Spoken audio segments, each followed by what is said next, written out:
Hello नमस्कार, मैं doctor Surendra खंसली ज्योतिष आचार्य आज ज्योतिष की इस नई श्रृंखला में आप सभी लोगों का स्वागत करता हूं। आज बात करते हैं हम कर्क राशि की, जो कैंसर साइन है, और उस पे जो बृहस्पति जो जुपिटर बकरी होने जा रहे हैं ठीक 9 अक्टूबर को, उसी के बारे में चर्चा करेंगे। साथ साथ में ये समझेंगे कि जो वृष राशि में हैं और वृष राशि में इस समय जो बृहस्पति गोचर कर रहे हैं वो ठीक कर्क राशि से ठीक, देखिए ये एकादश भाव है, ये लाभ स्थान है यहाँ पर। और जो यहाँ पर वृषभ राशि है उसके जो नक्षत्र है वो कृत्तिका, रोहिणी और मृगशिरा है। तो कृत्तिका, रोहिणी, मृगशिरा के नक्षत्र में वहां पर उस राशि में जो कि वृषभ राशि है वहां पर बृहस्पति बैठे हुए हैं, गोचर कर रहे हैं आपकी कर्क राशि में। तो जो मृगशिरा और रोहिणी और ये मृगशिरा, जो कृत्तिका, रोहिणी और मृगशिरा जो तीनों नक्षत्र हैं, ये तीनों के तीनों बृहस्पति के बहुत प्रिय हैं। कैसे? क्योंकि इनके सूर्य, चंद्रमा और मंगल इनके लॉर्ड हैं। तो देखिए, सूर्य, चंद्रमा, मंगल से दोस्ती और साथ साथ में बृहस्पति वहां पर परम मित्र की तरह वहां पर बैठे हुए हैं। तो प्रभाव बहुत अच्छा होने जा रहा है। और जो बकरी है, जो 9 अक्टूबर से बकरी है, उसका भी अभी हम बताएंगे। चलिए, सबसे पहले चूंकि आजकल जो नवरात्र चल रहे हैं तो आज भी तृतीया चल रही है 7:50 तक, तो सुबह, इसलिए जो है तृतीय अध्याय का ध्यान कर लेते हैं। ओम उद्यद्भानु सहस्त्रकांतिमरणं सामां शिरो मालिकां रक्तालिप्त पयोधरां जपबटिं विद्यामभीतिम्बरम् हस्तब्जे ददति त्रिनेत्रविलसद्कातारविन्दे श्रियं देवीं बद्धहिमांशुरत्नमुकुटां वन्देरविन्द स्थिताम्। ये हो गया ध्यान, भगवती का ध्यान हो गया और तृतीय अध्याय में हमने ये ध्यान कर लिया। चलिए अब जो बात करते हैं, सीधे बात करते हैं हम और आते हैं अपने मुद्दे पर। आज की जो राशि है जिसका हम विश्लेषण करने जा रहे हैं, ये है कर्क राशि। और कर्क राशि में हम बात कर रहे हैं कि जो बकरी ग्रह हो रहे हैं ठीक एकादश भाव में, कर्क राशि से ठीक एकादश भाव में, इसी की चर्चा करेंगे। अब एक एक बिंदु करके स्पष्ट करते जाएंगे। सबसे पहले मैं आपको ये बताऊंगा कि गुरु है क्या। गुरु जो है हमारे जो एक ग्रह मंडल है जिसमें हम 9 ग्रह मंडल बनाते हैं, इनमें से 2 तो छाया ग्रह मानते हैं, राहु और केतु को। तो जो जिनका एग्जिस्टेंस है वो 7 ग्रह हैं। उनमें से बहुत महत्वपूर्ण जो उनमें प्लेनेट है उनको गुरु को माना जाता है, क्योंकि गुरु एक परम मित्र होते हैं सभी के। और चाहे गुरु की जो ऐसी कृपा होती है और ऐसी पवित्र दृष्टि होती है कि वो भला ही करने के लिए सोचती है जब भी जातक की दशा और अंतर्दशा गुरु की आती है। अब मैं ये बताना चाहूंगा कि गुरु हैं क्या। गुरु जन्म कुंडली में आपको ज्ञान देने वाले हैं। सद्गुणों, जिनकी कुंडली बलवान होती है, गुरु जिनके कुंडली में बलवान होते हैं, वो एक तो सद्गुण दे देते हैं और दूसरा सद्गुणों से उसकी जो दिनचर्या है, जो उसका जीवन है, वो शुरू से निखरना शुरू हो जाता है। कहते हैं ना दोस्तों कि जिस पे कम उम्र में ही अकल आ जाती है वो कहाँ का कहाँ पहुँच जाता है, क्योंकि सारी बात है गुरु की दृष्टि का, सारी बात है गुरु की अकल देने का। सद्गुणों की जहाँ पर ग्रोथ होती है वो एक उसकी बढ़ने का जो ग्रोथ होती है वो डिफरेंट होती है और लोगों से। और यही तो कहा जाता है कि देखो ये किस तरह से जो है डिफरेंट है और लोगों से और आगे बढ़ रहा है। तो ये सद्गुण जो है एक गुरु की कृपा से ही हमें मिलते हैं। दूसरा जो इसमें है ज्ञानवर्धक है, और दूसरा इसमें मंत्रणा का कारक है, जो कि हम एक अनुभूति करते हैं, जो कि हम किसी चीज का क्रिएशन करते हैं, जो कि किसी चीज को हमारे अंदर जो चीज अच्छे रूप में होती है वो है हमारी मंत्रणा। उसके कारक भी गुरु ही हैं। उसके बाद शिक्षा है, चाहे वो प्राइमरी स्टेज की है, चाहे वो स्कूलिंग है, चाहे वो हायर एजुकेशन है, उसके कारक भी गुरु ही है। इसके साथ साथ में जो संतति का मतलब संतान, जब शादी ब्याह होती है उसके बाद संतान जो हो रही है उसके कारक भी गुरु ही है। जब हमारे पास कोई भी कुंडली आती है तो संतान के लिए हम गुरु की स्थिति देखते हैं कि आपकी कुंडली में गुरु कहाँ पर बैठे हुए हैं, गुरु की स्थिति क्या है, और गुरु की स्थिति से आपका संतान का जो योग है या नहीं, ये सारी चीजें गुरु से पता चलती हैं। गुरु एक अनोखे ग्रह है हमारी कुंडली में। जो 12 राशियां हैं उनमें जो गुरु का स्थान है वो दो स्थान होते हैं, एक तो 9 होता है और एक 12 होता है। 9 का मतलब धनु राशि और 12 का मतलब मीन राशि। इन दोनों राशियों के जो लॉर्ड हैं वो गुरु ही हैं। तो अब गुरु का सबके लिए सभी राशियों पर बराबर जो असर किस तरह से पड़ता है, जिसकी कुंडली में गुरु बलवान होते हैं उनके लिए कई प्रकार से कोई कमी नहीं होती और सद्गुणों की बौछार से वो आगे ही चलते जाते हैं। इसके अलावा जो गुरु का जो प्रताप है वो आध्यात्मिक की तरफ बढ़ाना, आशावादी बढ़ाना और इसके साथ साथ में हमारे बुद्धि को अच्छा करना। इसके साथ साथ में जो गुरु का प्रभाव है वो हमारे प्रपंच चाचा, इसका मतलब हमारी कई रूपों का एक निखार जो है गुरु हमें दे देते हैं। उसके साथ साथ में आध्यात्मिक स्पिरिचुअलिटी की तरफ हम ले जाते हैं और उसके बाद जो नेम एंड फेम होता है गुरु के ही कारण होता है। दोस्तों, जिसकी कुंडली में गुरु नीच के होते हैं या जिसकी कुंडली में गुरु कमजोर होते हैं या मैलेफिक ग्रहों के साथ में बैठे होते हैं, पापी ग्रहों के साथ में बैठे हुए पाप ग्रहों से दृष्ट होते हैं, उनकी जिंदगी देख लो आप कि अच्छा खासा होते हुए भी बीच में जो सरकारी क्षेत्र में हैं कई प्रकार से लैगिंग बिहाइंड हो जाते हैं। उनको जो दौड़ है उसमें पीछे रह जाते हैं, उनके साथ के प्रमोशन में आगे चल जाते हैं, उनको पता ही नहीं चलता कि ये हो क्या रहा है। ये सब गुरु का ही प्रभाव है। गुरु कमजोर होना अच्छा नहीं है। गुरु को कमजोर होना ये समझिए आप कि आप विधाता ने आपके प्रारब्ध में कमियां डाल दी, ये समझिए आप गुरु का कमजोर होना ये होता है। साथ साथ में कई प्रकार से नेम एंड फेम भी खराब होता है, कई प्रकार से उलझ भी जाते हैं, कई प्रकार से बेइज्जती भी हो जाते हैं। अच्छे खासे आदमी की जो सही चल रहा है गुरु की दशा आती है और उसमें जो है बहुत बुरी स्थिति हो जाती है। गुरु का ये प्रभाव है। गुरु का यदि नीच है, यदि नीचस्थ है, अच्छे भाव में नहीं है, पापी ग्रहों के साथ में है, पाप ग्रहों से दृष्ट है, तो बहुत स्थिति खराब हो जाती है जीवन में। तो ये सारी चीजें हैं। इसके साथ साथ मैं ये बताऊंगा कि अब आते हैं हम बकरी होने पे। 9 अक्टूबर से और 4 अक्टूबर का 4 जो फरवरी है, 9 अक्टूबर से और 4 फरवरी 2025 तक गुरु की बकरी की स्थिति होगी। सबसे पहले मैं बताना चाहूंगा कि बकरी क्या है। बकरी का मतलब है कि सारे ग्रह सूर्य के चक्कर लगा रहे हैं। जब तेज गति के होते हैं और उसके बाद फिर मंद हो जाते हैं, जब उनकी गति में प्रभाव पड़ता है और सूर्य से दूरी बढ़ती है, तो उसमें क्या होता है कि वही ग्रह जो कि स्पष्ट रूप से सही चल रहा था, अब क्या हुआ, थोड़ी सी धीमी गति हुई तो ग्रह का जो है उल्टी चाल चलना शुरू हो जाता है। इस तरह से पहले ऐसे चल रहा था, सही चल रहा था, अब उसके बाद इस तरह से दिखाई दे रहा है, ऐसे करके दिखाई दे। ये प्रतीत होता है हमारी पृथ्वी से, क्योंकि एक समुचित चाल न दिखाई देना, उससे ऐसा लगता है कि जैसे ग्रह धरती से उल्टे चल रहे हैं। अब क्योंकि पराशर के द्वारा जो महर्षि पराशर हैं उनके द्वारा ये है कि जब भी ग्रह हम धरती से सारा आकलन करते हैं, चंद्रमा को सबसे नजदीक मान करके हम एक ग्रह मानते हैं, तो इसी तरह से जब ये धरती से जो प्रभाव हो रहा है हम सब पर, जो सारी वनस्पतियों पर है, सारे जीवों पर है, सारी धरती पर जो प्रभाव है वो इन ग्रहों का क्या पड़ रहा है। जब वो बृहस्पति अपनी जो सीधे डायरेक्शन है उससे रेट्रोगेट अवस्था में दिखाई देते हैं पृथ्वी से, तो उसका हमारे होरोस्कोप पे हम पे क्या प्रभाव पड़ा है वही इन 12 हाउसेज में दिखाई देता है। अब मैं ये बताऊंगा कि कैसे प्रभाव दिख रहा है। ये तो बकरी का हो गया। अब उसके बाद मैं आपको बताना चाहूंगा कि बकरी जहां पर बृहस्पति होते हैं, अब बृहस्पति यहाँ पर बकरी हो रहे हैं। देखो, आपकी कुंडली में बृहस्पति का ने अच्छा घर चुना हुआ है बकरी के लिए, ठीक है। अब बकरी के लिए अच्छा घर चुना जैसे देखिए एकादश भाव, ये तो हमारी इनकम का स्थान है। इस यहाँ पर बकरी हो रहे हैं आपके लिए, कर्क राशि वालों के लिए। तो आपका तो अच्छा है। कैसे अच्छा है कि जो आप कार्य कर रहे हैं, जो आपके सोर्सेस है वो बढ़ेंगे, अभी वो और बढ़ेंगे इस पीरियड में। जो ये 9 अक्टूबर से और 4 फरवरी का जो समय है, इसमें आपके सोर्सेज बढ़ेंगे और आपको धन संचित करने का समय भी मिलेगा। उसको संचित भी कर रहे हैं या सही जगह में उसको लगा भी रहे हैं, सही जगह में उसको दे भी रहे हैं। ये और प्रभाव अच्छा हो जाएगा आपका यहीं पर बकरी होने का। देखिए यहाँ पर बकरी हो रहे हैं, इसका प्रभाव और अच्छा हो जाएगा। दूसरा, बकरी का प्रभाव कहाँ पर होगा? एक तो इसमें होगा, देखो ये दसम भाव एक्टिवेट होगा, दसम भाव से संबंधित आपके रिजल्ट आने शुरू होंगे।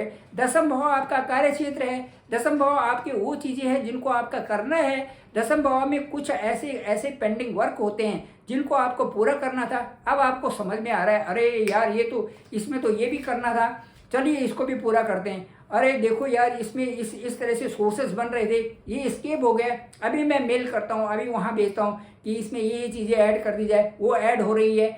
हायर उसके लिए, जैसे पीएचडी के लिए आपके कंटेंट्स में उसमें कुछ आपने अमेंडमेंट करना है, वो अमेंडमेंट हो रहे हैं। साथ साथ में आपके जो फील्ड है जहाँ पर आप नौकरी कर रहे हैं, वहाँ पर आप जो है वो एक फैकल्टी के रूप में कहीं पर जा रहे हैं, तो उसमें जो रह गए थे वो, और आपका नेम एंड फेम बढ़ने के लिए ये समय आ गया। इस तरह से जब बकरी का पीरियड है उस समय अपने कार्यों को और अच्छा दिखाने के लिए ये बकरी का पीरियड आपका चल रहा है। तो ये जो 9 अक्टूबर से 4 फरवरी है, ये कर्क राशि वालों, मैं आपको सबको बता रहा हूँ कि आप बहुत भाग्यशाली हो। अब जो चीज़ें आपकी रुकी हुई है उन सब चीज़ों को बढ़िया सा प्लेटफॉर्म पे लगाओ, एक अच्छी शेपिंग दो उनको और वेल तरीके से आप बढ़ो, ठीक है। तो ये वेल शेप आप जब ये करेंगे शेपिंग वेल, तो उसमें क्या होगा कि आपकी मेथोडोलॉजी चेंज होगी, आपकी कार्य करना की जो कैपेबिलिटी है वो बहुत अच्छी हो जाएगी, सुदृढ़ विचार से आप आगे बढ़ोगे और कई सारी चीज़ों को आपको ये क्लैरिटी दिमाग में आएगी कि ठीक है, इनको इस डिसिप्लिन के साथ में करना है, ये मैनर इसमें अप्लाई करना है, और उसमें सारी चीज़ें आप जो है एक अच्छा इनपुट डाल करके उसको आगे बढ़ाओगे।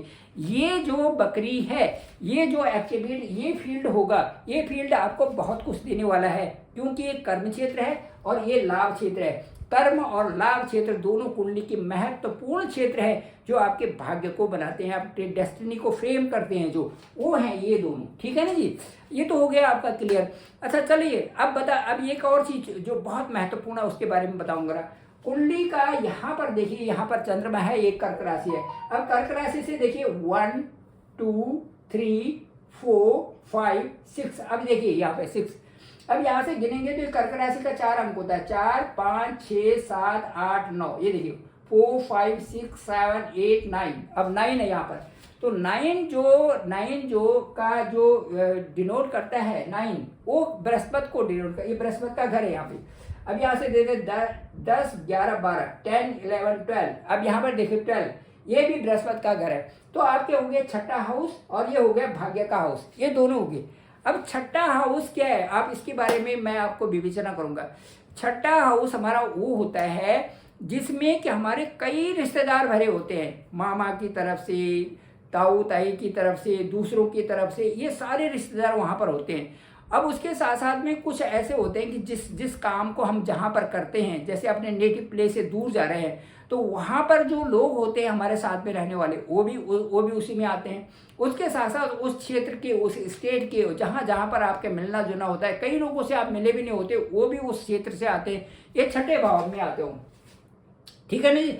अब जब ये छठे भाव में हो गए तो यही हमारे मित्र और यही हमारे शत्रु होते हैं। अब ध्यान में रखने वाली बात है कि जब वही हमारे मित्र और वही हमारे शत्रु होंगे, तो अब बकरी की स्थिति में आपने शत्रुता नहीं रखनी है किसी से। यदि शत्रुता है तो उसको मन से तो कम से कम निकाल लें, बाकी वो आपके मन के आपके सामने, यदि आपके मन के पीछे, आपके पीछे यदि कुछ भी इस तरह से बनाता है तो उसके अपने हेडेक है। आप ये सोचें दिमाग में, और अपनी स्पिरिचुअल तरीके, आध्यात्मिक तरीके से और अपने अच्छे तरीके से उसको, उस चीज़ों को हैंडल करने की क्षमता आप बनाइए। क्योंकि जब बकरी एक ग्रह यहाँ पर होंगे तो बकरी का प्रभाव आपके इस क्षेत्र में पड़ेगा, तो यहाँ पर ऋण, रोग और शत्रु होंगे। तो उसमें ऋण का मतलब है लोन, तो लोन संबंधी यदि आपने पीछे ले रखा है तो वो दिक्कत होगी, ठीक है, उसको चुकाने में दिक्कत होगी। लेकिन यदि अब आप कहीं से अभी लोन लेते हैं तो लोन आपको मिल सकता है, क्योंकि बकरी है, प्रभाव ज़्यादा हो गया है इसका, क्या बोलते हैं इसका, बृहस्पति का प्रभाव ज़्यादा हो गया, पावरफुल ज़्यादा हो गया, आप जहाँ बोलोगे वहाँ से मिल सकता है। ये चीज़ें हो सकती है सर, लेकिन आप इस अवधि में ये ना करें तो ज़्यादा अच्छा होगा, क्योंकि इन्वेस्टमेंट भी वही करना चाहिए जिसमें जो कि समुचित रूप से आपके लिए सही हो, तो वही करना चाहिए। दूसरा, यहाँ पर रोग का मतलब है कि जो छठा स्थान है वहाँ पर किसी न किसी तरह से छोटी छोटी समस्याएं लगी रहती है, कभी हाथों में दर्द, कभी पाँव में दर्द, कभी इंडाइजेशन, कभी कुछ चीज़ें, कभी कुछ चीज़ें। अच्छा सा गर्म पानी पिएं, बॉइल्ड पानी पिएं, चाहे आपका ये सर्दी है गर्मी है जो भी है, अच्छा सा बॉइल्ड पानी पिए और उसको उसको उसको जो है एक नॉर्मल उसमें ठंडा होने दें, उस पानी को पिए। ये आपके पेट के लिए सही है। साथ साथ में रिच डाइट खाइए, थोड़ा थोड़ा खाइए अंतराल में, वो आपके लिए सही है। इसी तरह से जो अपने पर आप वेल डिसिप्लिन लगाइए, अपने पर लागू करिए। देखिए भाई हमारा ये जो हमारी खोपड़ी है ना, ये चाहे तो आपको कहाँ से कहाँ ले जाए, और यही खोपड़ी चाहे तो आपको कहाँ से कहाँ नीचे ले जाए। सारा नेम एंड फेम यही देता है। बृहस्पति की कृपा जिस पे बरसती है उसका ये सही काम करता है। अब मैं आपको बताऊं कैसे। देखिए जो भी हमारी इंद्रिया जो हम देख रहे हैं, ये इनको हम यदि मना करें कि भाई नहीं ठीक नहीं है, इधर जाना ठीक नहीं है, नहीं जाएंगे, आपसे कंट्रोल हो गए। और जब इन्होंने देखा और आपसे कंट्रोल नहीं हुए तो आप इनके कंट्रोल में हो गए, आप उधर ही जा रहे हैं, वही काम कर रहे हैं। ये सारी चीजें हैं। इसी तरह से कान से हम किसी चीज को सुन रहे हैं, हम बिल्कुल एग्रेशन में आ गए और उसी समय उसके सामने हमने सारी चीजें बोल दी, उल्टी सुल्टी, अपनी भी अपने परिवार की भी सारी चीजें। ये हमने इनसे सुना, इनके हम दास बन गए। और यदि हमने इनसे सुना, करे यार लीव इट, छोड़ो यार, जो जो जो ऐसा करता है अपने लिए, उसने बोला अपने लिए बोला, उसने बोला अपने लिए बोला, उसने अब बोला अपने लिए बोला, मेरा कोई कुछ नहीं यार, इसमें सारोकार नहीं है, सब अपने अपने हिसाब से बोल रहे हैं, तो ठीक है, वो खत्म हो गई बात। अब खत्म हो गई बात तो आप इनको कंट्रोल करने वाले वहां पर हो गए हैं। और आप जब आपसे कंट्रोल होती हैं, जो इंद्रियां हैं आपसे ही तो कंट्रोल होंगे। ये मन बुद्धि अहंकार ये सारी चीजें जो है, जितनी भी चीजें ये हमारे अंदर जो पापी हैं, जो हमारे अंदर बैठे हुए हैं, जो हमको गलत रास्ते पर ले जा रही है, एक्चुअल में देखा जाए तो ये आपसे कंट्रोल होंगे। आप इनके राजा हो, न कि इनके हम दास हैं। इनके दास बनोगे तो आपके दरवाजे ओपन है, ये कभी भी कुछ कर लेंगे। तो बृहस्पति का जो जिसकी कुंडली में अच्छे होते हैं बृहस्पति, उनके ऋण रोग और शत्रु भी उनके कम होते हैं, वो उनको पराजित करते हैं। तो आपकी जो माइंड की एक्टिविटी है, that is very important to role in that particular side. ठीक है, तो ये साइड में जो आपकी जो इंटेलेक्चुअल पावर है वो बहुत अच्छी बिलीवेबल ढंग से वो आगे बढ़ेगी और आपको बहुत फेथपूर्ण ढंग से लाइफ को जीने की एक अपनी चाह रखेंगे। जब आप चाह रखेंगे, जब आप इसको इस क्षेत्र पे आप पूरा कब्जा करोगे अपने दिमाग से। ठीक है, ये ऋण रोग और शत्रु हमारे अंदर तभी आते हैं जब हमने ओपन कर रखा है दरवाजा और कोई भी घुस जाए वहां। अब ये देखिए, ये इसमें बकरी होने की स्थिति में इस पे प्रभाव पड़ेगा, वो प्रभाव आपने कम कर लिया कहने के अनुसार। ठीक है जी। अब आइए इसके बाद चलते इस स्थान में चलते हैं कि जो ये स्थान है, देखिए ये भाग्य स्थान, यहाँ पर ये भाग्य स्थान हो गया ये। ठीक है ना जी। अब जब ये भाग्य स्थान पर भी, यहाँ पर बृहस्पति का घर है भाग्य स्थान में, तो भाग्य स्थान में क्या करेंगे बृहस्पति, यहाँ पर क्या करेंगे, क्योंकि भाग्य है। अब भाग्य में बकरी, यहाँ पर बृहस्पति है, बृहस्पति बकरी है, तो अपने घर में क्या करेंगे, भाग्य में वृद्धि ही करेंगे, भाग्य में वृद्धि करेंगे। क्योंकि जो आपके कर्मों से और यहाँ पर जो लाभ मिल रहा है वो आपकी भाग्य की संरचना करेंगे, वो संचित करेंगे उसको, वो उसको और अच्छा बनाएंगे। यहाँ पर आपकी प्रशस्ति ही होने वाली है, प्रशस्ति ही यहाँ पर होगी। इसमें जो इस भाव में जो आपका ये कंप्लीट हाउस है, इसमें आपकी वृद्धि होगी किसी न किसी तरह से। इसमें जो भी भाग्य में जो आपको अभी तक नहीं मिला था वो मिलने के पूरे आसार इसमें हो जाएंगे। लेकिन इसमें देखेंगे, क्योंकि पार्टनर के साथ भी आपने अच्छा व्यवहार करना है, साथ साथ में अपने जो दोस्तों के साथ में अच्छा व्यवहार करना है, जो साझेदारी है उसमें भी अच्छा रहना है। ये तालमेल बना करके आपको रखना ही होगा, बैलेंस्ड रहना पड़ेगा, जिससे एक बहुत अच्छा प्रभाव आपके कर्क राशि वालों के जीवन में पड़ेगा। इससे साथ साथ में अभी एक चीज और छूट गई। देखिए यहाँ पर है गुरु बकरी हो रहे हैं, अब इनकी दृष्टि भी देखनी पड़ेगी। दृष्टि, गुरु की दृष्टि 3 होती है, एक तो 5वीं दृष्टि, एक 7वीं दृष्टि और एक 9वीं दृष्टि। इसको भी कर लेते हैं, 1 2 3 4 5। ये देखिए 1 2 3 4 5। अब यहाँ पर दृष्टि है, यहाँ पर अंक 6 है, 6 अंक है, इनके लॉर्ड बुध होते हैं। कहने का मतलब ये है कि इस स्थान में भी जो आपका कम्युनिकेशन स्किल है, जो आपका बोलने का तरीका, उसमें निखार लाइए तो देखिए आप कितनी अच्छी प्रगति होती है आपकी। जो यहाँ पर जितना अच्छा आप कंट्रोल करके बोलेंगे, थोड़ा रुक करके बोलेंगे, आपकी बहुत अच्छी प्रोग्रेस दिखने वाली है। आइए अब यहाँ से 5 6 7, अब यहाँ पर आ जाइए। यहाँ पर देखिए जो आपके संतान है उनके बारे में जो चिंता है वो दूर होगी। जो लोगों की मैरिज नहीं हुई है उनकी मैरिज होगी, मांगलिक कार्य होंगे। जो हायर एजुकेशन है जिसमें जो चीज़ें रह गई है वो इनपुट आप डालोगे, ये सारी चीज़ें प्रभावित इस क्षेत्र से होंगी। बहुत ही मतलब मुझे तो ऐसा लगता है कि बहुत अच्छा है यहाँ पर बकरी होना। साथ साथ में आप ये समझ लें कि बकरी मेरे लिए अच्छा ही होगा। उस चीज़ की आप कल्पना करेंगे, जो अच्छी कल्पना करेंगे तो आपको अच्छा ही होने वाला है, डेफिनेटली इट इज सो। ठीक है ना जी। अब इसके बाद हम ये करेंगे कि ये देखिए 7 फिर 8 9, ये देखिए अब ये 9 जो यहाँ पर आ गया है ये सीधे वहां पर आया जहां पर से कि हम देखेंगे कि ये जो 9 यहाँ पर आया ये है आपका, यह है वैवाहिक स्थान। वैवाहिक स्थान में हम कैसे प्रोग्रेस करें, कैसे हम आगे जाएं, कैसे हम अच्छा तालमेल करें, कैसे एक दूसरे को समझें, कैसे एक दूसरे की विचारों से अवगत हों, कैसे एक दूसरे के हाँ में हाँ मिलाएं, कैसे एक दूसरे को किसी प्रकार से भी नकारे नहीं और एक दूसरे के साथ में एक अच्छा तालमेल बनाए रखें। That is very important for कर्क राशि कैंसर साइन। ओके, तो ये सारी चीजें मैंने आपको बताए। मैं समझता हूं कि आपको ये वीडियो पसंद आया होगा और आप जरूर इस चैनल को सब्सक्राइब करिए सबसे पहले तो, और लोगों को लिंक जरूर भेजिए ताकि जानकारी सभी लोगों को प्राप्त हो सके। डिस्क्रिप्शन में मेरा नंबर है 9868280191। आप मुझे डायरेक्ट कॉल भी कर सकते हैं, मैं आपका कॉल पिक करूंगा, आपकी कुंडली को देखेंगे, कुंडली से आपके साथ में विश्लेषण करेंगे, अच्छी सी बातें करेंगे और उसके बाद मुझे लगता है कि आप जरूर ही मेरी जो हमारी और आपकी जो वार्ता है उससे आप संतुष्ट भी होंगे। Thank you very much. आप सभी लोगों का आभार, आप सभी लोगों का धन्यवाद।